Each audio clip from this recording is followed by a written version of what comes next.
दिल्ली के उप मुख्यमंत्री मनीष सिसोदिया की गिरफ्तारी को लेकर एक बार फिर बीजेपी की अगुवाई वाली केंद्र सरकार और आम आदमी पार्टी के बीच ठन गई है। आम आदमी पार्टी ने सोमवार को सीबीआई मुख्यालय और बीजेपी मुख्यालय के बाहर प्रदर्शन करने का ऐलान किया। सिसोदिया की गिरफ्तारी को सीएम अरविंद केजरीवाल के लिए बड़े झटके के तौर पर देखा जा रहा है। वह न केवल पार्टी में नंबर 2 की हैसियत रखते हैं, बल्कि दिल्ली की पूरी सरकार का कामकाज भी एक तरह से वो ही देखते हैं। दिल्ली जैसे छोटे और अर्ध राज्य में डिप्टी सीएम जैसे पोस्ट की कोई खास जरूरत नहीं है, लेकिन फिर भी मुख्यमंत्री अरविंद केजरीवाल ने 2015 में उन्हें इस पद पर बैठाया, इसलिए ताकि सिसोदिया दिल्ली सरकार के रेगुलर कामकाज पर बारीकी से नजर रखे और वो राष्ट्रीय राजनीति में अपनी संभावनाओं को मजबूत करे। मनीष सिसोदिया इस काम को बखूबी अंजाम भी दे रहे थे।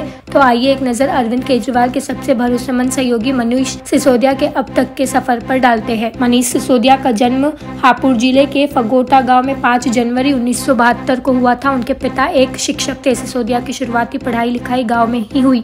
उन्होंने साल 1996 में ऑल इंडिया रेडियो के जरिए 0 आवर जैसे कार्यक्रमों की मेजबानी की। इसके बाद 1997 से लेकर 2005 तक एक प्रतिष्ठित निजी न्यूज चैनल के साथ काम किया। उनके द्वारा बनाई गई डॉक्यूमेंट्री को पुरस्कार भी मिल चुका है। मनीष सिसोदिया शुरू से ही समाज सेवी में काफी दिलचस्पी रखते थे। उन्होंने पत्रकारिता करने के दौरान गैर सरकारी संगठनों के जरिए सामाजिक कार्य भी करते रहे। साल 2006 में सिसोदिया ने पब्लिक कॉज रिसर्च नामक फाउंडेशन की स्थापना की। इस फाउंडेशन के जरिए वो पूरी तरह से समाज सेवी के कार्य में जुट गए। कुछ समय बाद जब दिल्ली में भ्रष्टाचार के खिलाफ अन्ना आंदोलन शुरू हुआ तो उन्होंने उसमें हिस्सा लिया और आंदोलन में एक बड़े चेहरे के तौर पर उभरे। अरविंद केजरीवाल और मनीष सिसोदिया की जोड़ी मोदी शाह की जोड़ी से कम नहीं है। दोनों एक दूसरे को 2 दशक से ज्यादा समय से जानते हैं। वही सिसोदिया की सादगी और ईमानदारी से केजरीवाल काफी प्रभावित हुए और तभी दोनों के बीच गहरी दोस्ती कायम है।